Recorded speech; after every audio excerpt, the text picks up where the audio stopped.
Welcome everyone to this session on professionalising the New Zealand drone sector. We are one presenter down.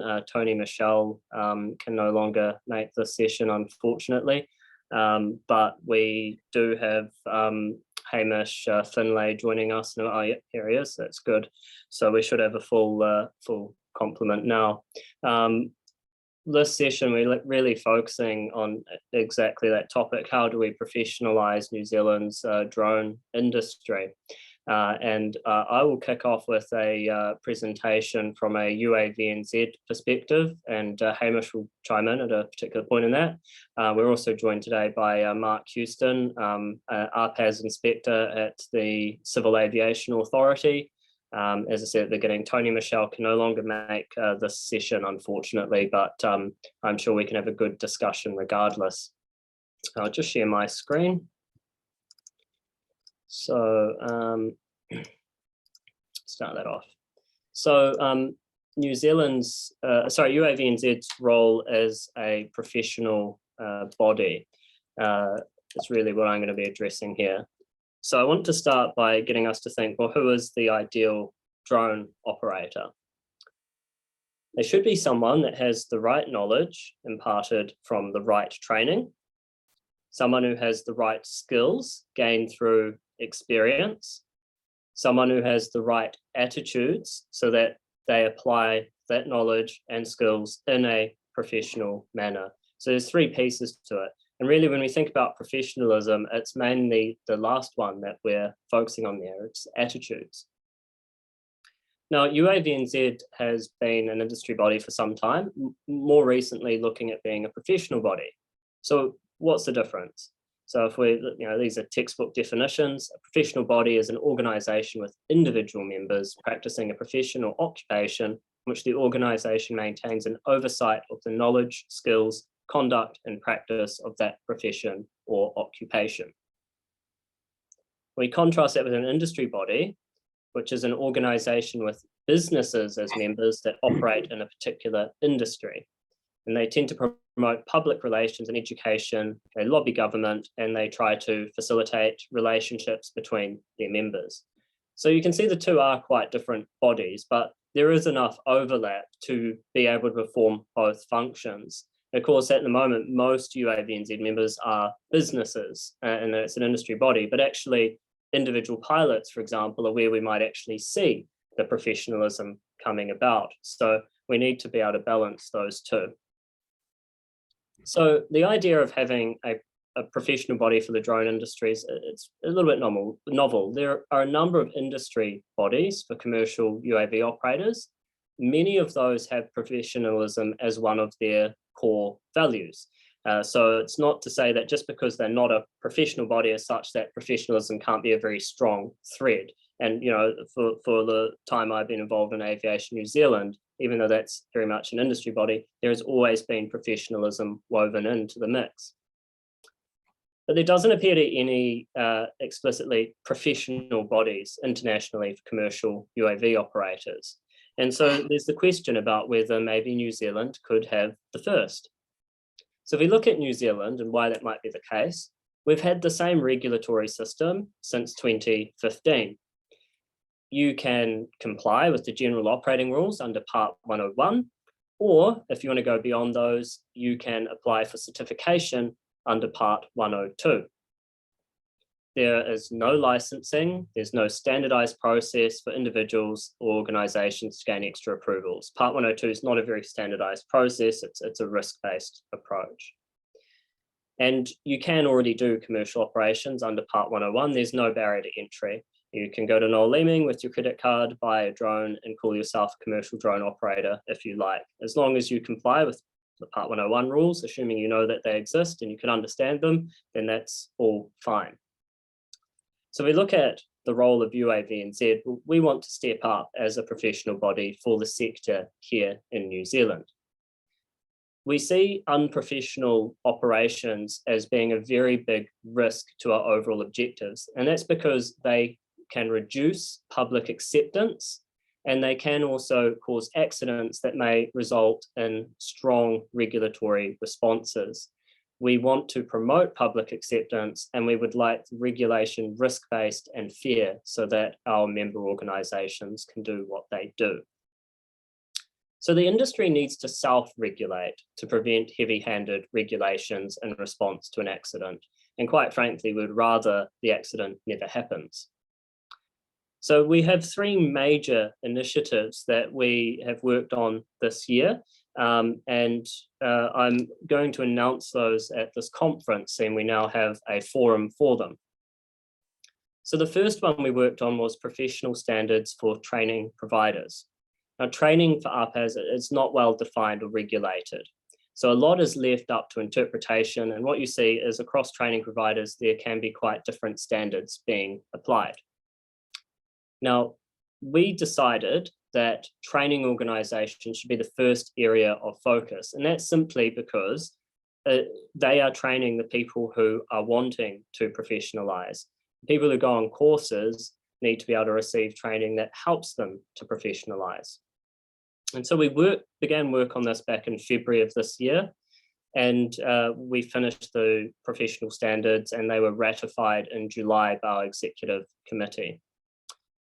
And what's in them is a graduate profile, which is defined in terms of the necessary knowledge and skills and attitudes.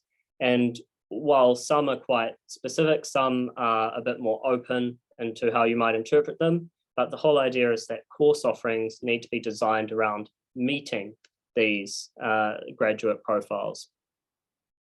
But it's not just the graduates that we want to professionalise. We also want the instructors and examiners involved with training to meet particular profiles to show that they are competent at doing that they have commensurate experience, and that they have the right sorts of professional attitudes. It provides a means of mutual recognition for courses between training providers so that you can change training providers if you want to and know that what you've done will be recognised, assuming that they are actually equivalent qualifications. And most importantly, there is a peer review process initiated within it between training providers. And that means that the training providers will have a mechanism for continuous improvement. They'll get honest appraisals from entities that are working in the same sort of space. And there's also a process for handling alleged breaches, because there's no point in having standards if people aren't going to follow them. So there are means of alleging the breaches, having those investigated, and having some sort of conclusion from those if it ever did occur. And so this is what we're going to be pushing out following the conference, and encouraging all organisations that have staff trained, or individuals that need UAV training, is to look for a UAVNZ recognised training provider. These are the ones that have signed up to the code. They should therefore be more professional. They should improve over time. And there is recourse available if they do not deliver what they've said they would in relation to the professional standards. And I'm pleased to announce that we have got 5 training organisations that have already signed up to these standards. So we know that it's going to have an effect. In fact, this is 5 out of 7 of the Part 141 training providers in the country. It is open to all training providers to come on board, but we currently have Massey University School of Aviation, ASMS, Fly UAV, RPA Skills, and Drones Up as signatories to these professional standards. So we're hoping over the next few years, this will help improve the quality of training available. The second initiative that we're undertaking is about updating our code of conduct. So the code of conduct, I mean, we're pretty much as bad as the Civil Aviation Authority on this one. It hasn't been updated since 2015, and it's been fairly down the list of priorities. But we were lucky enough to have an intern over the last few months, LSU, and she has put a lot of time and effort into helping update that in consultation with our executive committee and members. The key issues that we saw with our previous code of conduct is that it is too pilot-centric, and it does not recognise the diversity of professionals in the sector. While the pilots are a very important part of it, and we want them to professionalise, there are a number of service providers like training providers, maintenance providers, those that provide software services and consultancy. We want all of them to professionalize. It also is not clear about how our values translate into organizational practices. And the new one is a lot clearer about what that might actually look like. And there is no clear process for investigating alleged breaches of the code, which means that that mechanism for accountability is perhaps lacking with our current code. The updated code of conduct has been, the executive committee is moving it for ratification at our annual general meeting later this month. It differentiates operators of UAVs from service providers. So we've got professional standards that are fit for purpose for pilots as well as other professionals. It outlines how our UAVNZ values of safety, quality, sustainability, collaboration, and education are actually fleshed out into expectations upon member organizations. And there is a process for alleging, investigating, and responding to breaches of the code. And one of the important things, to help bring forward the quality of training is actually saying that for member organizations that are conducting UAV operations, that they should be using UAVNZ recognized training providers to deliver that training and for the competency assessments, because those are the training providers which can be held to account. And those that sign up to the new code, which should be ratified at the AGM, so this should be coming out in the new year, we will give those member organizations an endorsement that looks like this, showing that they're a UAVNZ member and they've signed our code of conduct, which should help provide some reputational benefit and help the scheme to progress. The new thing to announce, because those have been worked upon for a few months now, is our pilot accreditation program. Now, the current regulatory system allows for UAV pilots to do commercial operations without any form of licensing under Part 101. Admittedly, that does limit the types of operations that they can conduct, but nonetheless, there is no barrier to entry and anyone can call themselves a commercial operator. Now, to do more sophisticated operations, an organization can apply for a Part 102 certificate. And in terms of training, there's nothing aside from the standard 3-day courses provided by Part 141 training providers and passing an operational competency assessment that can be used to distinguish between operators. And because of this system that we've got in place in New Zealand, Part 101 operators often experience difficulties when they try to differentiate themselves to clients, as well as entities like councils that may need to give an approval for them to fly over publicly owned lands. And even for Part 102 operations, it's the organization that holds the operator certificate, not the individual. And so that can make it difficult for a pilot who wants to then go and seek other employment to be able to prove their training, their experience, and their professionalism.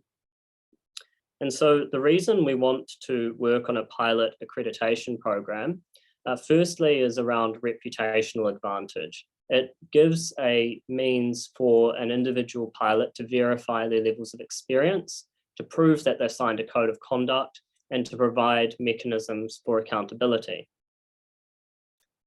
We want to be able to realize easier approvals to overfly public land, whether that's from councils, Department of Conservation, NZTA, or other entities. We want to make it easier for those who have got this accreditation to be able to gain those approvals, whether they have a Part 102 certificate or not. We want to realize insurance benefits because these people should be lower risk. And so that may look like discounted premiums, zero excess claims, or other benefits for organizations that use the scheme for their pilots.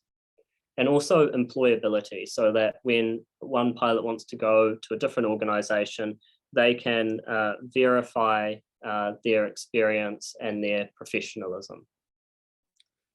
So as part of that, what we're going to do is verify operational experience and make sure it meets our requirements. And at this stage, and it is early days still, we are thinking that there might be 3 tiers, a basic endorsement kicking in around 20 hours and operational flights and at least 3 operational flights done in some sort of manual reversion mode.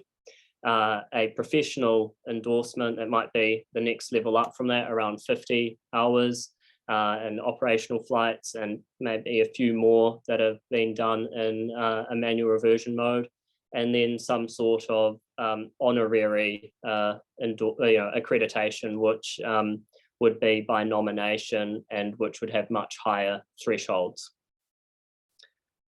We would also verify that they've passed a course with a UAVNZ recognised training provider, and we would verify that they've passed an operational competency assessment from a UAVNZ recognised training provider within the last 12 months.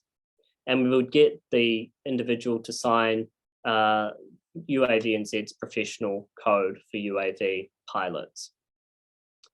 Now, in terms of assessment, we actually need to to make the accreditation work. We can't just say, yep, they've signed this, we've checked their experience and their training. We actually also want to assess them against our professional code of conduct. And so what we want to do is see whether those individuals understand how to act in a professional manner in realistic operational situations. And we also may want to assess some technical and regulatory knowledge just as a further assurance process before we give out an endorsement. And that's where we are intending to work with ASPEC on this accreditation program. And I would now like to introduce Hamish Finlay to come in and talk to the slides about ASPEC and how they might be involved with this program.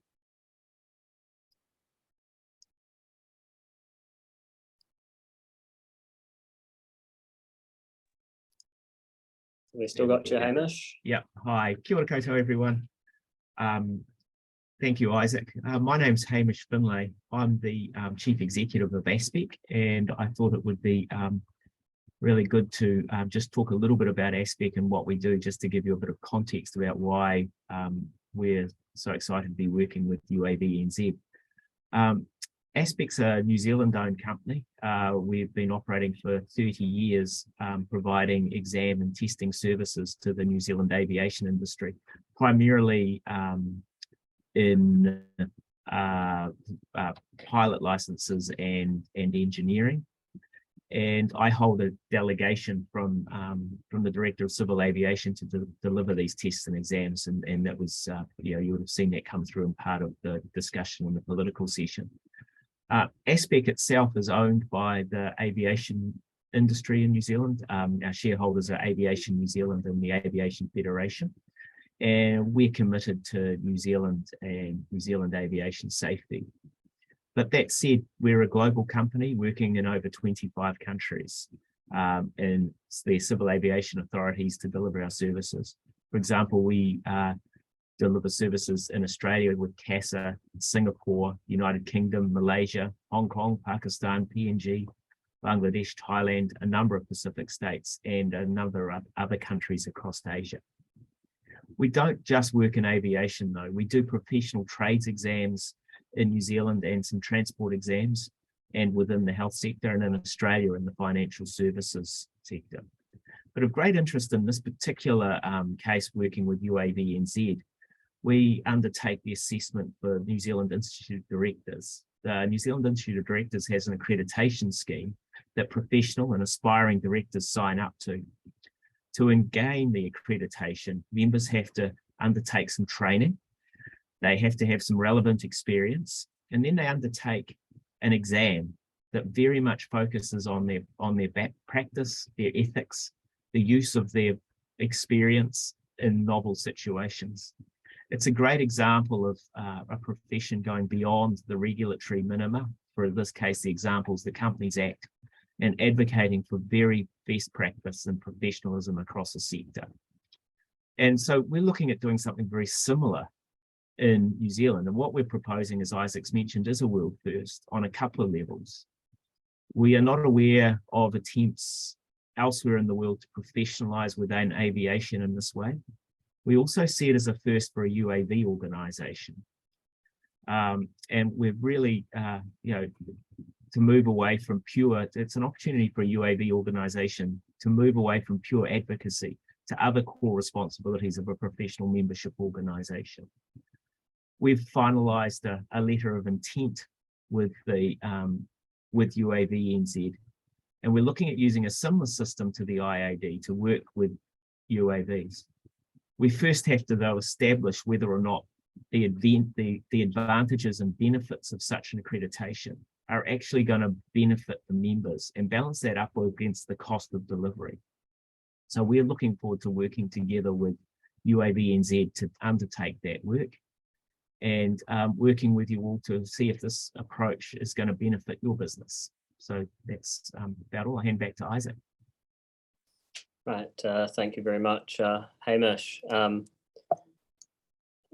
So in terms of next steps for this pilot accreditation program, and in accordance with the letter of intent that we have signed with ASPEC, we will be working with ASPEC to assess and validate perception amongst UAV users about what benefits would be most important, most useful for them, for us to realise.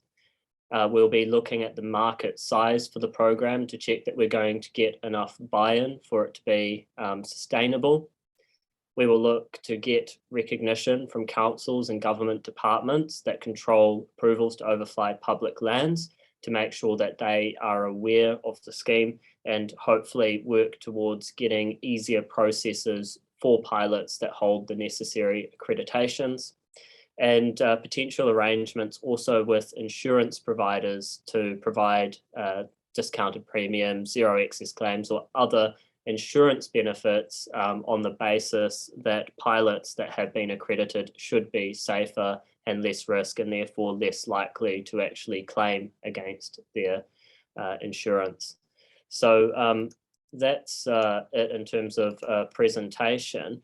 And I guess what I would like to point towards to our attendees at the moment is on the Hoover app, there are some documents. You can actually see the professional standards for training organisations. You can see our updated code of conduct that'll be voted on in a little over 2 weeks' time. And you can also see the letter of intent that has been signed between UAVNZ, Aviation New Zealand and ASPEC to see what exactly is in that. But for those who are attending who are businesses that are operating UAVs, we really want to be engaging with you to make sure that the scheme is going to actually deliver what you need it to help the sector progress and professionalise. So that's enough from my end. As I said, for anyone that's joined recently, we are down one speaker. We won't have Tony Michelle joining us, but we are lucky enough to have Mark Houston from the Civil Aviation Authority, currently an RPAS inspector. He was an aviation safety advisor, and before that, he was the team leader for the RPAS team. So he seems to, he went away and he just couldn't resist coming back into the RPAS space. So I'll now hand over to you, Mark. Thank you. Good, thanks, Isaac.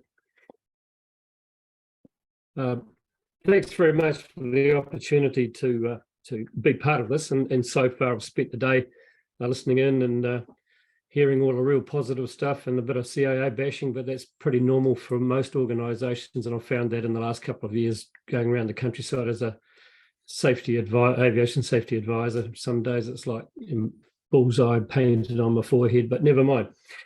It's about communication in the end, and I just see those positives coming out of the initiatives with UAVNZ and the coupling with the ASPEC, as well as a very, very interesting and very exciting dimension. I just wanted, I've been briefed to sort of talk about professionalism in the UAV industry, and I think this sort of runs across most of the industries, most of the industry itself. If we're talking about the industry as the aviation industry, or specifically that section of that industry with the UAVs, but I see the same aspects right across all the groups associated with the aviation system.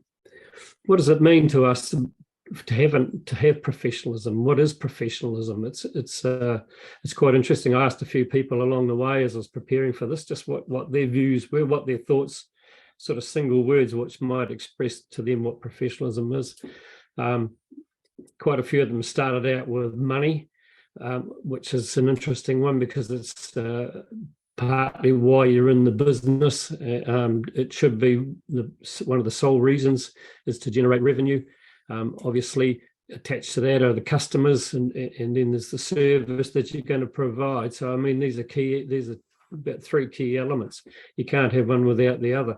So your customer has strong expectations, and I think I've raised a question, do you think that your customer expects a professional operator to turn up to do a task for them? And I think it's more and more the case as far as weeding out who's suitable and who's not, and that's the ones that present as the professionals, and the professional being, they are focused on that. They're focused on their safety is the fourth item that I would put on that list, if not at the top to start with, because it should override all those and influence all the other decisions that you might make as a professional looking to be a professional operator. It's about managing your risk, and safety being a bandied around, a good word to have, covers a big sweeping broad acre blanket of what you might think of safety, and I'm safe, or we're safe, and that's all it really matters. But it's not really. It's more about risk. It's more about identifying that risk and being able to manage it, and that's part of your tasking there. So, and it all boils down. And I'm thinking about the pilots. It's interesting with the presentation, Isaac and Hamish's presentation about the fact of pilot-centric, focusing on that. You've got people in the industry. You've got a lot of people that support the industry, so they need to be part of the professional. They need to be professional in themselves. We had this issue many years ago when I was flying agricultural aircraft, and we just had when we were away working, there'd be myself flying the plane, and there'd be a chap driving the loader truck. Now, the problem was that they thought that was about the basis of their job, was driving the loader truck, and that's all they did. When in fact, we were relying on them very, very much for enhancing the safety of the operation. They had the loader truck, they were putting the load into the aircraft, so they were measuring it based on our request for what sort of load we wanted. They were responsible for the refueling. They were responsible for having a serviceable vehicle. They were often the ones talking to the farmer, the customer. They were dealing with the fertilizer trucks when they arrived. So when we looked at it as in a big picture, there was a lot going on, and I think this is the same where you've got other folk involved in the UA side of things with spotters or support people driving vehicles or assisting with tasks. They are part of it as well. So we really need to make sure that they are focused on what you're trying to do as a business, which brings you to the personal side of it. So whatever, pilot, spotter, loader, driver, there's a confidence that you need. Yes, it could be related to attitude, but I think attitude is a slightly separate one. There's have a confidence in yourself, have a confidence in your ability to do the task, but you can only do that obviously if you're trained and you're competent to do that. This is again, I like the initiative that's focusing on that at the moment. So trained on the operation, trained on the type of machinery you're going to be operating, trained on how to be a spotter, what you're looking for, how does that relate to this overall safety of the operation through professional behavior. And that part of that, of course, is their attitude, is the personal attitude to the task, to the company, to the customer. Those are key elements as well. And so it comes down to, how do you run the business? How do you run your own business if you're flying on your own? If you part 101, 102, if you're sole pilot, owner operator, and your organization holds a certificate, what have you got the skills? You've been checked, you've been tested, you've been qualified, you've been talked to, you're a fit and proper person, you're trained and competent to be able to handle these situations. And so therefore, that's on your personal side. Those are the key elements, I think, for developing that professionalism. And the other thing is to know that you are part of that aviation system. Now, if you take a few minutes and have a look into the sky around some of the areas that you're working, you'll notice that there's a lot of aviation activity. And I mean, and that can be anything. If you're looking at the system and who's involved, you know, model aircraft, hang gliders, paragliders, gliders, microlights, private jets, you know, private jet fighters, which you can go for a ride in. There's ag planes, there's helicopters, there's training aircraft. You know, there's a lot right through to the major airlines. So it's a shared responsibility. How does industry, what responsibilities have industry got? I think we're seeing this coming out in the desire for change, and it's in a move to a more professional basis as far as pilots and organisations and codes of practice and that type of thing, which is tied in with the regulator. So the industry and the regulator are probably fairly close in some respects. Andrew Shelley won't agree with that 100%, I know, but that's just where we're at as far as the quick tie in there. And then you've got the customers, but more importantly, now we've got UAVNZ showing how strong they are in the leadership role. And I think that's a key element, is that dynamic leadership and development to say, these are the standards, this is where we want to go. So you act accordingly, you belong to the system, and can you get a feeling that you belong to the industry? And I think that's a big part of it as well. Okay. Okay, thank you very much, Mark. It's very helpful, and I mean, especially given your experience across many different facets of the aviation system, it's actually often, I mean, it's refreshing talking to someone that understands it, but there tends to sometimes be this standoffishness between different, between aviation and uncrewed aircraft. And that's why I think it's really good that we're part of Aviation New Zealand. So at least when it comes to the commercial professional operations, we are saying we actually want to be part of this community, and we don't want to be our own separate sort of thing.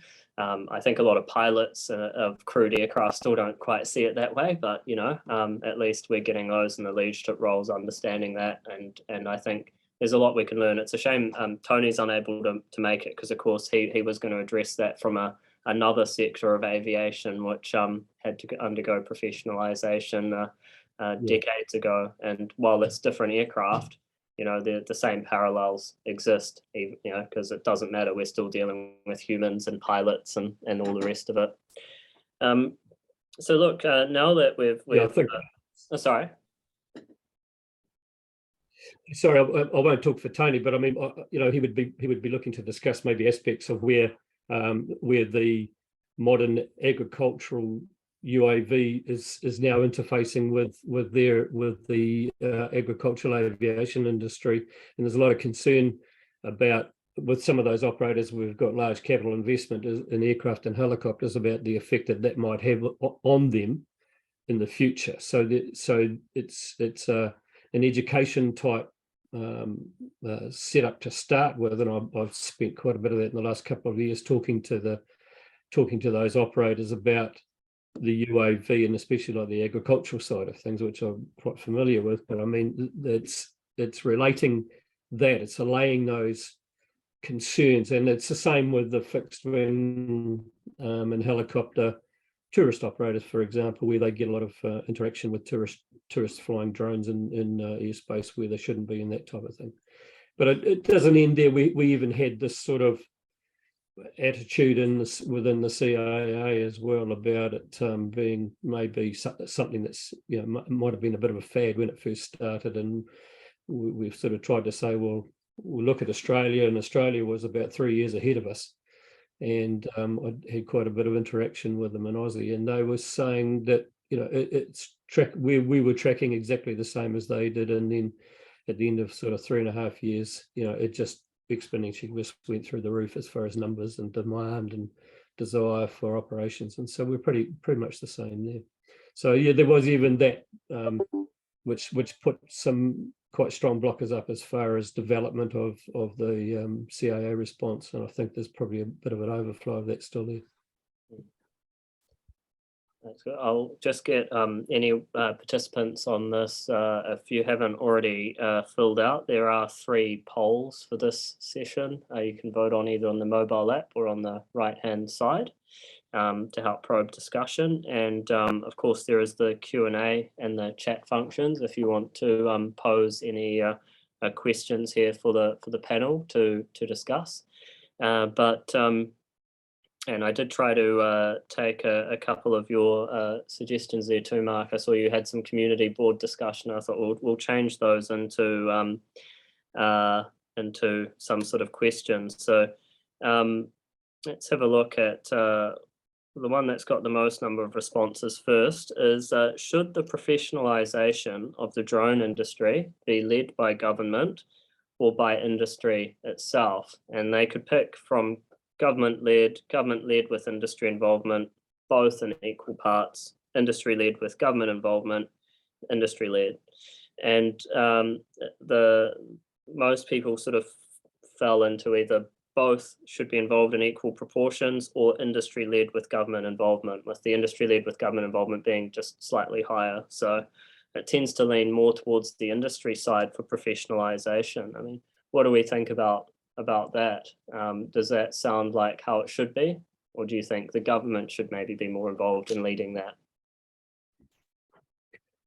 I think we've got experience of that and have had over the last few years, especially like the WISC, for example, which was core in those days and when they first came out here, and there was still a lot of development to do, but they were being run under Part 102.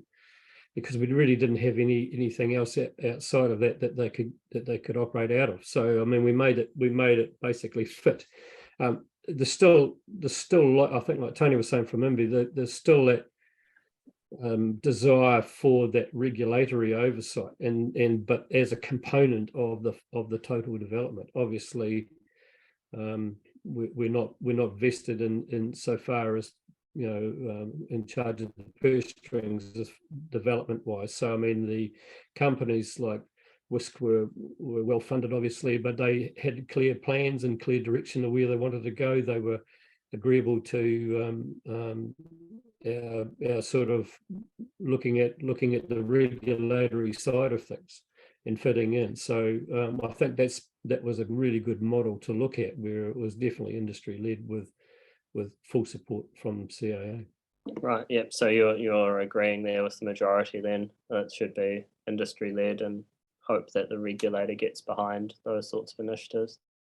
Yeah. Do you have any thoughts on that, Hamish? Yeah, I do. I was thinking about some of the other topics that have come up today around this and putting in within this professionalisation, and you know, there has to be a regulatory framework for these to be operating in. But I was just thinking about, you know, professionalisation can then cover a number of regulatory frameworks at the same time. So, for example, under the current accreditation program that we're looking at, you would have some obligations under the Privacy Act as well as under the Civil Aviation Act, which makes it very difficult for a regulatory body to be able to do both. So you've got this situation where you can actually create an umbrella that's above and beyond that sort of regulatory minima, and actually have something that enforces a much higher burden upon the participants in the industry. Yeah. No, well, I would also agree with the majority response there, that it should be more leaning towards industry-led. I guess, you know, even at that, you know, upper end where we're talking about Part 102 operators, I mean, there are still unprofessional Part 102 operators. Just because you've managed to get an exposition through and, you know, ticked off, it doesn't actually mean that you maintain professional practices as an organisation. And we've certainly been aware of organisations that, you know, maybe they haven't reached the threshold to say have a Part 102 certificate taken away, but they would be found in breach of our codes of conduct. And that's sort of where, I guess, because part of it is, yeah, it will help with compliance because that's, you know, legal minimum. Obviously, if you're breaking the rules, that's unprofessional in of itself. So we would never want to investigate a breach of the civil aviation rules or privacy or anything like that, because that's not our jurisdiction. That's, you know, the Civil Aviation Authority or the Privacy Commission. I think where our interest is those areas of, that kind of, they don't fit within the rules, but they are in the industry's best interests to regulate. And no one has to join UAVNZ or a professional body. It's entirely voluntary. But if they do, we want to say, well, look, here are the expectations. So we're leading that, but we're hoping in the process, particularly with this accreditation program, that might be something which along the way does get CAA input and buy-in, particularly because I know one of the biggest headaches, correct me if I'm wrong here, Mark, but I know with the CAA, the landowner permissions is a nightmare, and under 101, you can kind of fly anywhere in terms of property, but getting the permissions through someone like the Department of Conservation and some local councils is quite a headache for some operators. I mean, do you ever get any complaints or things like that from the UAV community, or? Yes. So this is something that's happened in the last couple of years, and I'm not right across that at the moment. I won't comment any further on that, but I know that we did have looked at that by saying risk based for the 102s, and so therefore trained and competent. There were concessions available, and that's exactly what they could do. I see the expositions changed for them now with a sort of a standard document, but if you want the privileges attached to the variations, well, that's fine. Tell us how you're going to do it, and then they'll be assessed on that. So there's some ground there. You don't actually need any variation, strictly speaking, to fly in a lot of these places, though. It's you can fly there under Part 101. It's just councils and Department of Conservation and NZTAN, whoever else, are choosing not to allow it as the landowner occupier under Part 101. And that's probably the biggest headache for those that don't have a Part 102 certificate, is you get also some aerodromes saying, look, if you're not a 102 operator, we're not interested. And there's no sort of middle ground there. I certainly saw it at the drone forums, maybe, in your couple, a few years out of the system, maybe it hasn't been as big a topic, but the drone forums run by the Ministry of Transport, we certainly saw that come up quite a lot as a big issue that they wanted to see solved in the enabling drone integration paper. So we're hoping we might be able to solve it, because it might be one where, if you're a council alike, you could say, well, yeah, we're happy with this level of risk because UAVNZ's done the accreditation and ticked off these things for us. So that's what we hope anyway. We might find in our investigation, Hamish, that they're not so forthcoming, but we'll see. All right, maybe I still haven't seen any questions come through on Q&A. So if you do have any questions, please fire them away. Oh, no, sorry, there is one chat here. Not all councils. Yes, Blair, though, that's right. There's councils that are already very forthcoming and very reasonable, but there's, how many is it, 68 local and regional councils that you might interact with, and some are very reasonable and some are not so reasonable. But we're also looking, our intern LSU is looking at, has been building a bit of a toolkit to help councils work out that risk-based approach and what they might want to free up, what they might want to keep quite tightly bound to. You can't expect people to know what they don't know. Right, so the next one is a agree to screen. This one was based on your question you posed on the community board there, Mark, where you asked, does the public expect professionals? So I sort of reworded that, and we've got how much do you agree with the following statement? The New Zealand public expect professionalism from the drone industry. And we can see that 7, so I only had 14 responses to this, but 7 said strongly agree, 5 agree, and then a couple for neither agree nor disagree or disagree. So most are saying, yeah, they think the public do expect professional drone operations, professionalism from the drone industry. So, I mean, is that what we were expecting, or did we think the public might not have had quite as high a threshold in mind? I might be a little contentious here and suggest that while I think the public should expect it, I'm not entirely sure that they do at this point, because there's a lot of sort of coverage around sort of people's negative experiences with drones and what have you, and so until you kind of get that view out there that there is a professional organization and people start asking the questions, then I'm not entirely sure people have the expectation, but I certainly strongly agree that they should have an expectation. Would you agree with that, Mark? Absolutely. It's interesting to see that some of the responses that we had in the last couple of years were helping out our folk by being out in the areas and going and looking at a drone complaint or a UAV complaint. Normally a 101 real estate type activity where it's flown over somebody's house and it's annoyed them or flown low. There's something there that's just purely lack of knowledge of the existing rules or a deliberate attempt just to flout them for the case of doing a quick real estate job. But talk to the real estate agents. It's just about price. It's not about quality or professional training or anything like that. So it won't be all of them, but for most of them, I was just going to say, maybe that could be used to differentiate them in the future. I mean, when we thought of this, some of these programs, we're like, right, we'll become the master builders for UAV operators so that people actually know where to look. I don't know whether we'll quite achieve that level of notoriety, but why shouldn't a real estate agent actually professionalize? And maybe real estate agencies could differentiate themselves on their levels of professionalism if they are using drone photography as part of their business enterprise. I fully agree. Like we've had people like that come on courses. I won't name names, and Rick would have more experience with that than me. And get some people who have a different idea of how the world should be. really. I guess so. The final thing was on the poll. We've got 4 minutes left here, but as a star rating, how professional do you think New Zealand's drone industry is? With 5 being the most professional, and we're currently at 2.6 stars out of 5 for our evaluation of how professional things are now. Is that a fair appraisal? Well, it's like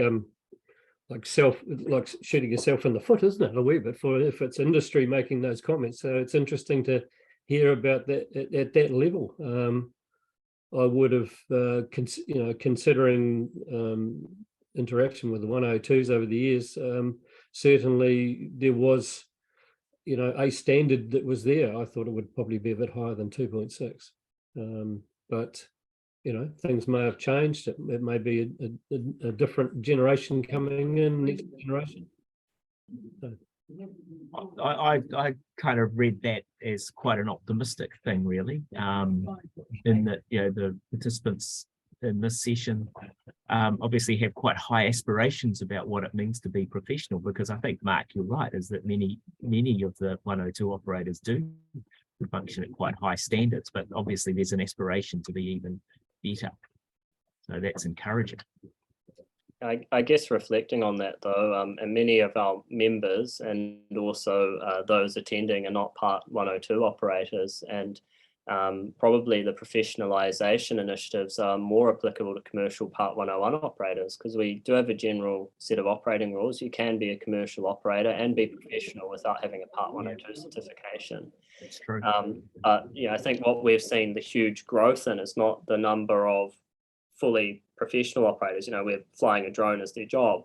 The huge boom is semi-professional operators, those who they're an engineer or a real estate agent or a scientific researcher, and this is just a part of their job. It's not their job in of itself.